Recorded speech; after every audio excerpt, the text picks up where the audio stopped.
demasiado filosófico, que es el peronismo como hecho popular, ¿no? Ayer Cristina muchas veces se refirió a ese tema. Y quiero hacer una postilla que me parece muy interesante y que une el pensamiento de Perón con Francisco.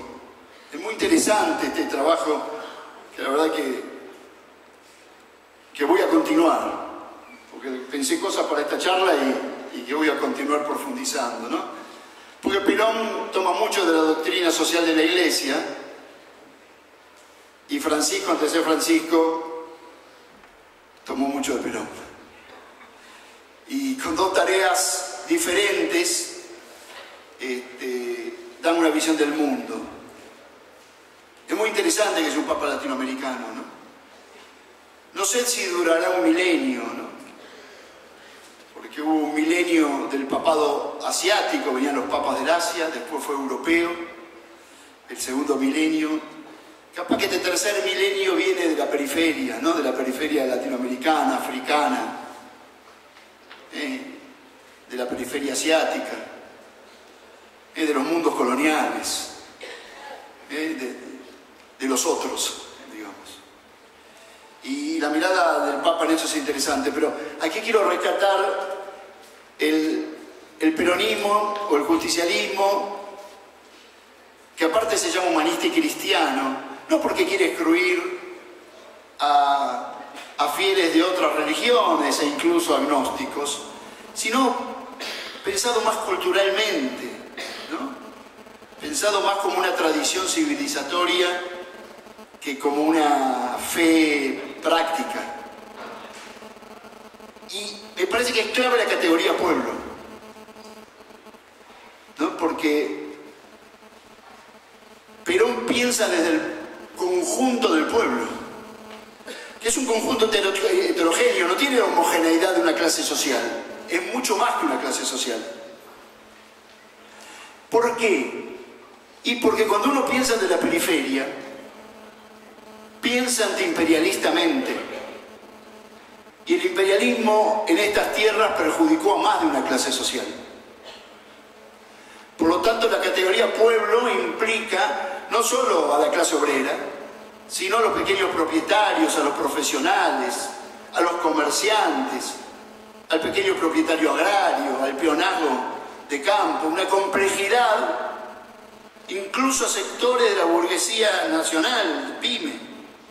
Y por lo tanto, esa categoría pueblo, que lleva al Papa a seguir una idea que es la filosofía de la liberación, pero transformada en teología popular, con categorías, yo diría, más latinoamericanas que la idea de clase del marxismo. Y me parece que es muy interesante y que tenemos que pensar en eso, ¿no? En qué es el pueblo y caracterizarlo.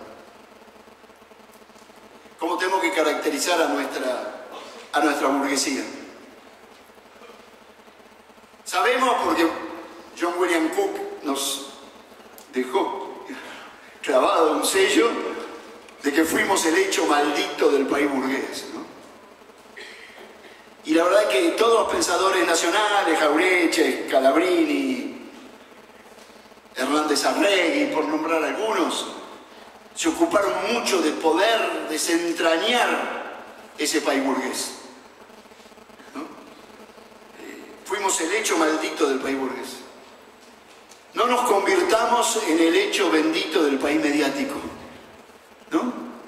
No nos convirtamos en los buenos del país mediático. Porque miren, nosotros para contentar al país mediático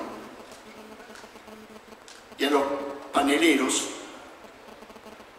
no podemos admitir que 70 años de nuestra historia y de nuestro movimiento, del sacrificio de nuestros padres y de nuestros abuelos, de nuestros compañeros, de la resistencia, de los fusilados, de los desaparecidos, fue una mierda. No podemos admitir eso para quedar bien en los paneles de la noche de cada día, ¿no? O sea, no podemos admitir que 200 años de historia argentina, de nuestros bisabuelos, de nuestros antepasados, de nuestros padres, fue una porquería, somos una cagada. ¿Cómo vamos a admitir eso? Por tanto, me parece que reconstruir esa idea de pueblo, pensar desde el pueblo, porque pensar desde la periferia es un hecho geopolítico, pensar desde el pueblo es un hecho social. O pensamos desde el pueblo o pensamos desde los ricos. Y eso es fundamental, porque es muy difícil, y aquí vuelvo a Francisco, estar a la defensiva. No, Francisco le dice a los cristianos, y yo le digo a los peronistas, no estemos más a la defensiva. No estemos pidiendo disculpas. No estemos pidiendo disculpas por haber dado el aguinaldo, la asignación por hijo, el estatuto del peón de campo, el estatuto de las trabajadoras de casas de familia. No pidamos disculpas porque dimos paritarias. Nosotros estamos orgullosos de haber dado paritarias. Entonces nos llevan a quedar bien.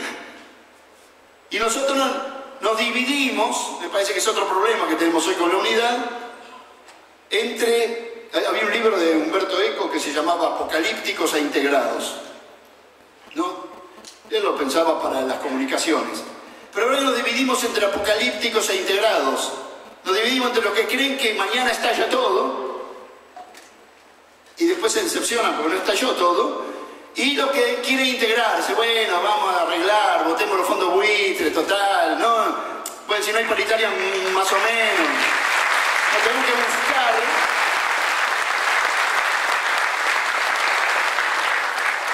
ser opositores sin ser apocalípticos y dar alternativas sin ser integrados. El tema del pueblo incluye fundamentalmente la idea de trabajo, ¿no? Para nosotros eso es un principio. No hacemos nada en contra de los trabajadores. Si no, no gobernamos justicialistamente. No jodamos. Y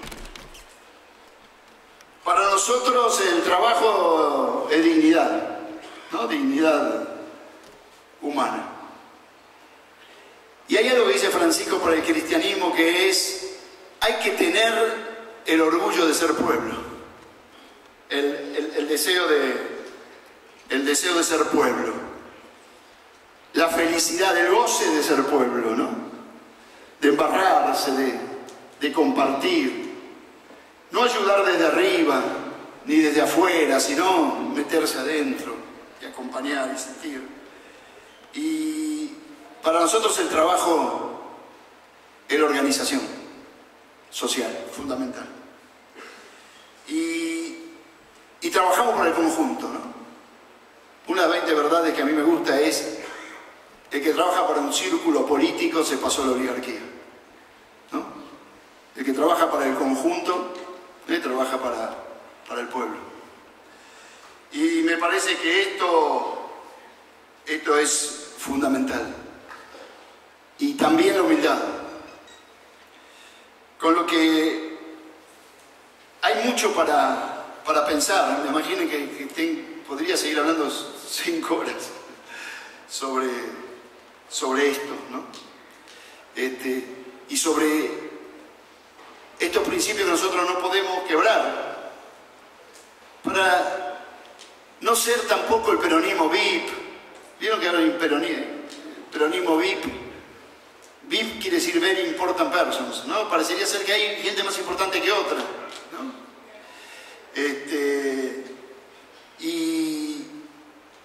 Y creo que tenemos que volver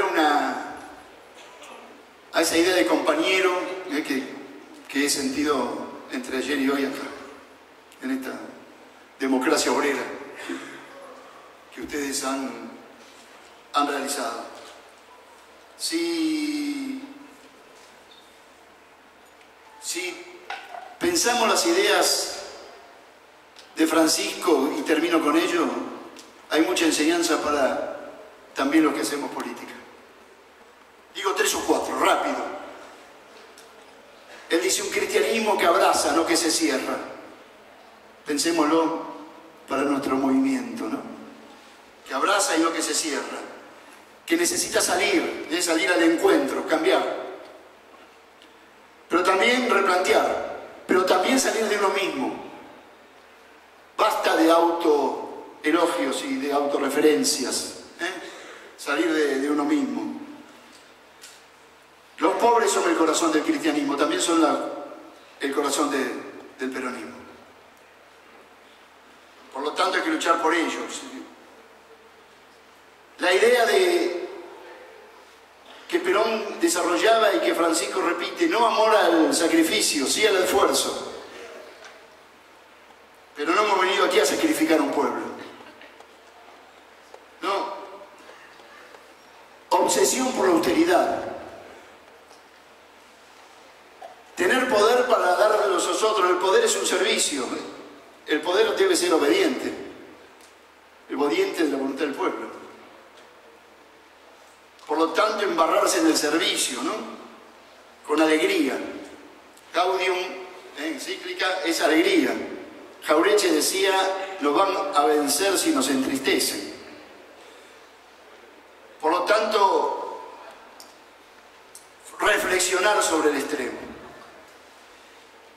Y recordar algo que yo aprendí por otro compañero, que es Daniel Santoro, y que siempre lo nombro cuando voy a decir esto y termino mi exposición. Se lo robé a Daniel, no sé a quién se lo había robado él. Pero esto es una sucesión de robos. Pero Daniel, un día le aprendí de él que decía, el peronismo vino a la Argentina a democratizar el goce. ¿No? Es extraordinario. ¿No? Porque va más allá de lo material, que está vinculado a la felicidad del pueblo, que no es tener guita, no, sino poder gozar. Y democratizar el goce es lo que más le duele a la oligarquía, a las clases altas, a los que gobiernan hoy. No soportan que los negros gocen, no lo soportan, porque su goce está en que no gocen otros, no que gocen ellos. Ellos no se conforman con gozar ellos, sino que ellos gozan si son los únicos que gozan. La izquierda goza si sufren todos, pero esa es otra historia. Nosotros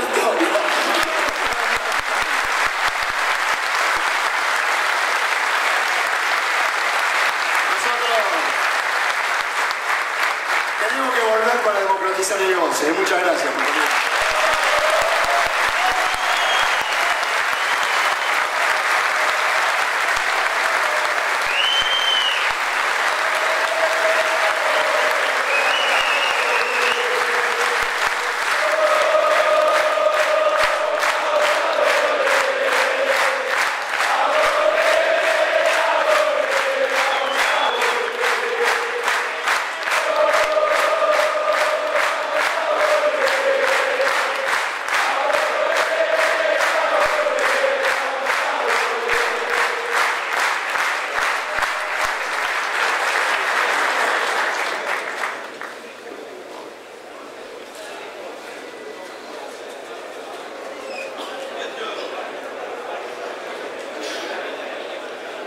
Compañero,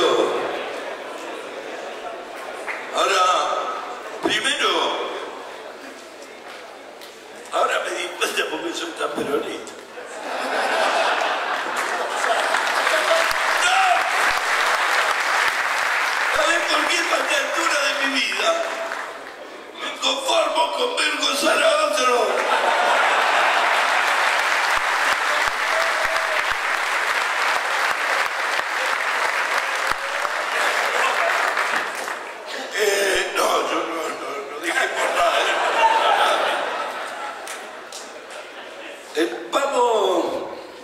Ahora va a hablar Paco, primero vamos a pasar un video de para mí el mejor el mejor poeta que tuvo la Argentina, que fue Santo Discépolo, donde dice, en pocas palabras, le dice a la oligarquía todo lo que explicó paso a paso Mario. Y este plenario no puede quedar vacío sin un documento, el cual ya tengo quién va a redactar este documento. Y yo voy a decir que el que va a redactar este documento es Mario.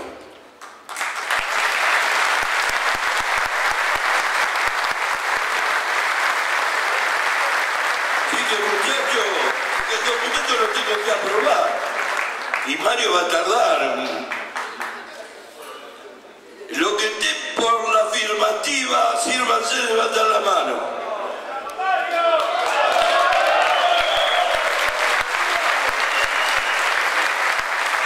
Por la negativa,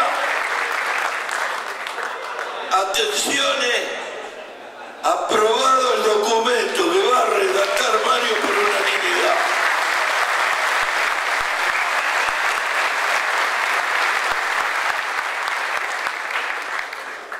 Para diciembre no, para ahora. Este principio de la unidad que planteó Mario le va a ayudar mucho a muchos dirigentes a entender por qué la unidad. Así que tomate 2, 3, pero el documento tiene que salir como parte de este plenario.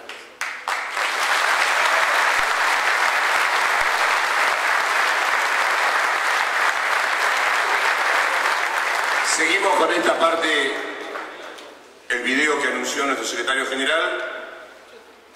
Paco va a hacer uso de la palabra, va a hablar sobre liderazgo, y el cierre de la exposición, que ya está con nosotros, lo va a hacer sobre medios de comunicación Iván Jabrowski. Así que le doy la palabra a Paco.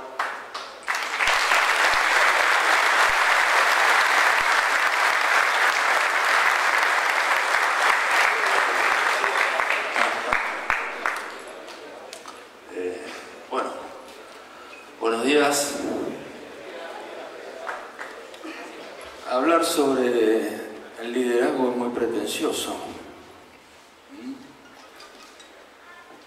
Nunca leí un libro sobre cómo se debe liderar más allá de conducción política, la comunidad organizada, filosofía peronista.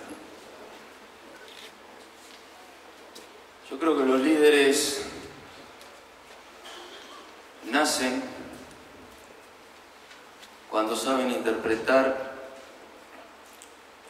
el pensamiento y la voluntad del conjunto que conducen.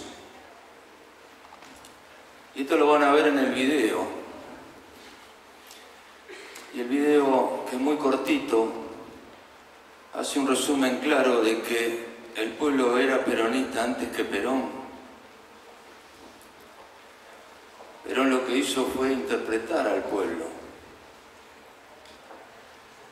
Cuestión que hoy me cuesta mucho entender qué nos está pasando. Mario hablaba de los negros y de los rubios de ojos celestes. Y anotaba yo. El problema es que los negros quieren ganar la complacencia de los rubios. Y en ese ganar la complacencia de los rubios reniegan de su condición y se olvidan de sus pares. Entonces se alejaron del pueblo, lo dejaron de interpretar. Alguna vez, cuando me tocó desgraciadamente suceder a José, en una reunión en en Zona Norte un compañero me decía, porque yo hablaba y en la base de mis palabras siempre hacía referencia a alguna frase de Perón o de Evita. Entonces un compañero levanta la mano y me dice, ¿por qué no los nombra a Perón y a Evita? Mirá, le digo, ¿sabe qué pasa? Veo tanta gente que cuando habla pone a sus espaldas la foto de Perón y de Evita y después en el día a día hacen todo lo contrario, que creo que la mejor forma de honrar a Perón y Evita es con los actos nuestros de cada día. No los tengo que nombrar, tengo que llevar adelante su doctrina. Por eso ahora antes de seguir hablando, me gustaría que vean el video para después poder entender más claramente lo que me gustaría decirle. Pásalo, por favor.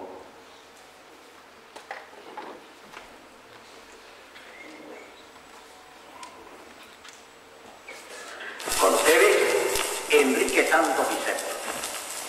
Bueno, mira, lo digo de una vez. Yo no lo inventé a Perón.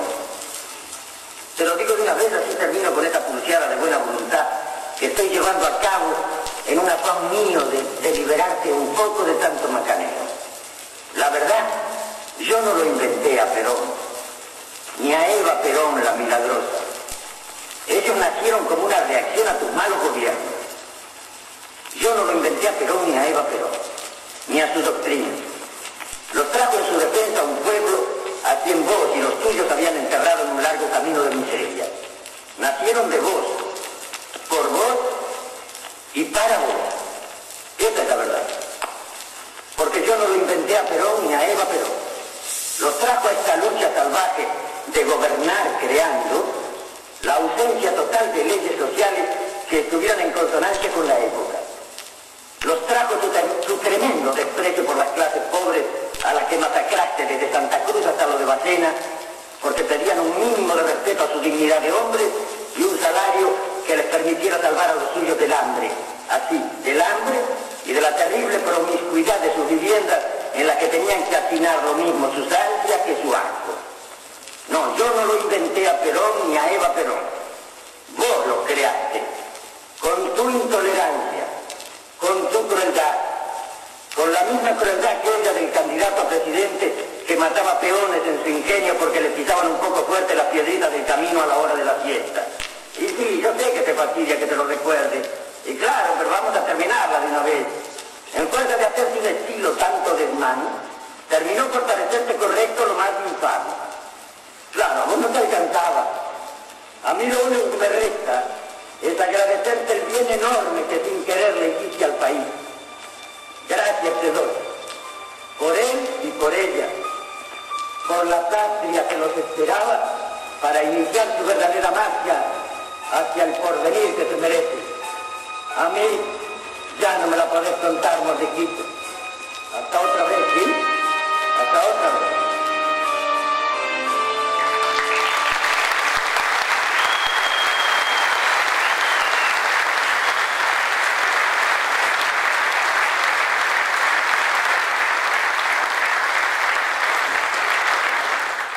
En pocas palabras,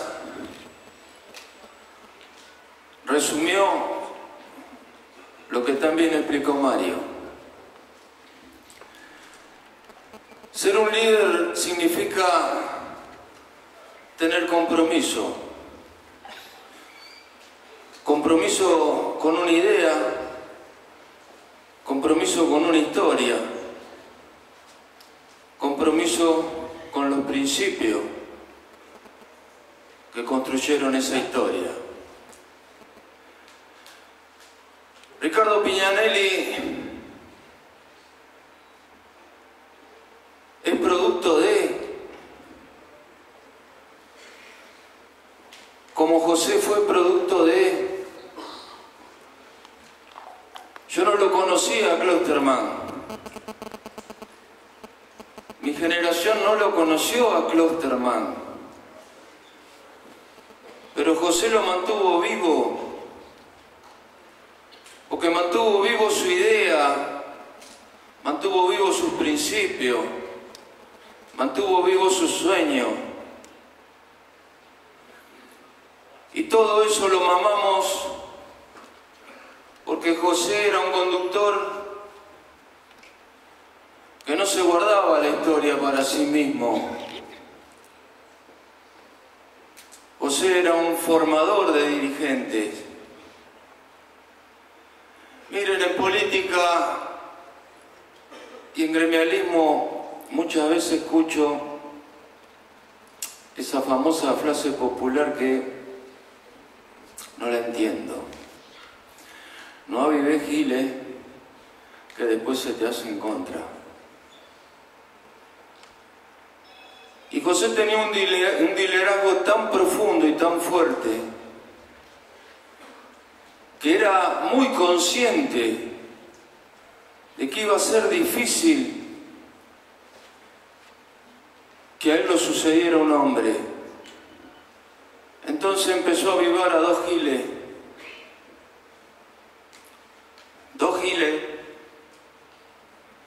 que no se le hicieron contra, se le hicieron carne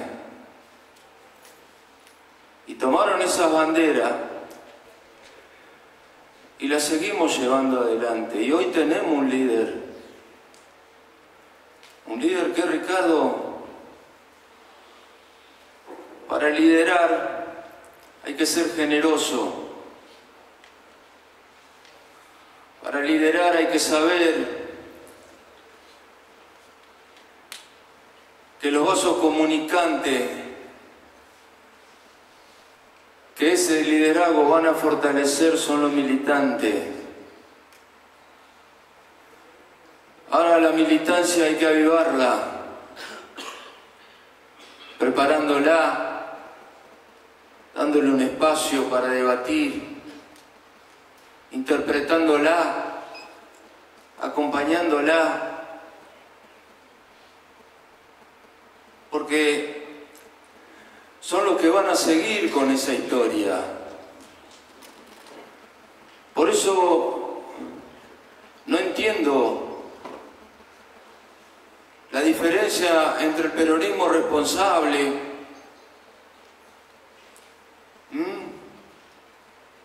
que el peronismo debe ayudar a gobernar, obvio, si las cosas se hacen bien. No podemos perder la rebeldía. La rebeldía a lo injusto, de rebelarnos ante situaciones que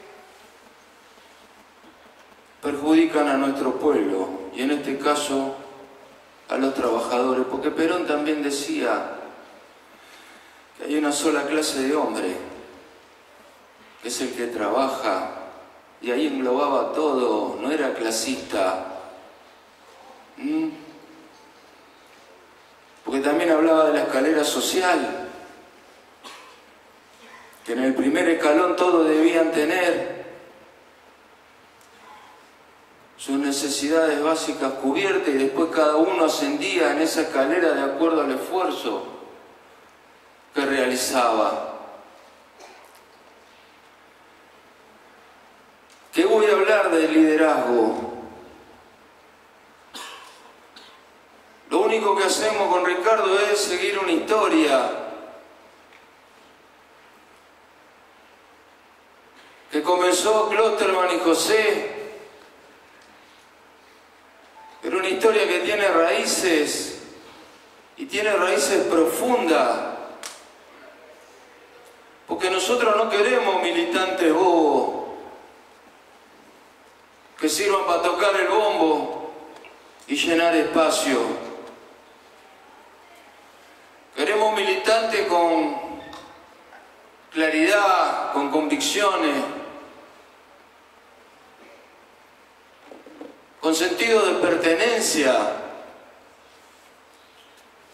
Nadie puede liderar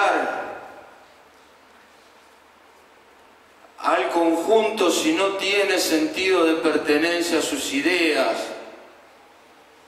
si no tiene sentido de pertenencia a lo que representa? Nadie puede liderar sentado en un escritorio. Nadie puede liderar sin mirar a los ojos a los hombres que representa, hombres y mujeres, obviamente. Ahora hay que hacer esa aclaración. Miren, compañeros, me cuesta a veces hablar de algunas cosas.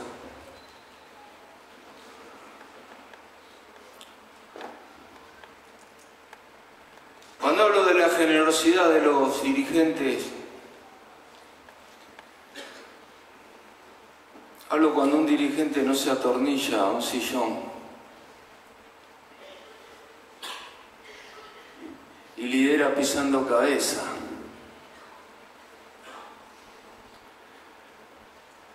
Alguna vez José, cuando ya estaba avanzada su enfermedad, me llama.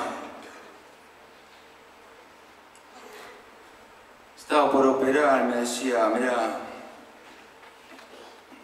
a vos te va a pasar lo mismo que me pasó a mí con Klosterman. Porque nadie pensaba lo que iba a pasar con Klosterman.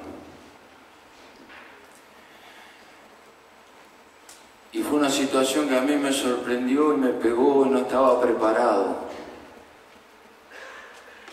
Pero vos te tenés que preparar. Vos tenés que formar un equipo. Digo, mira, el equipo lo formaste vos.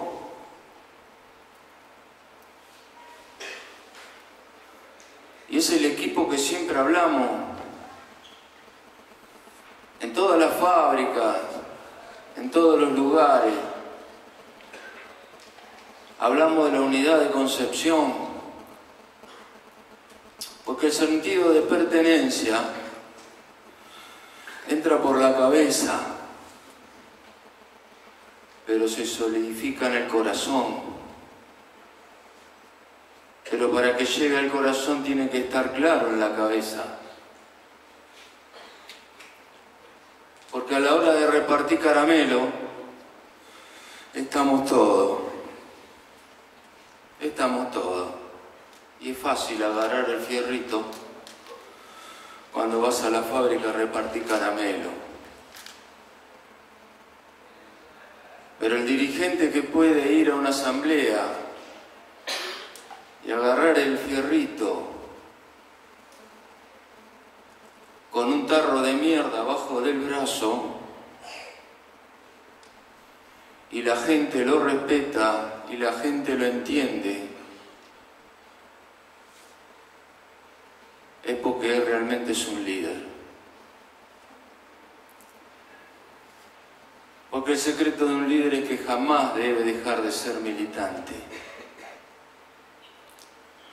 Cuando un conductor deja de ser militante, se transformó en un burócrata, sin vuelta. Cuando un conductor reniega de su condición, es burócrata. El líder tiene que tener la capacidad de poder transmitir a los trabajadores o al pueblo, le toque ser líder en el movimiento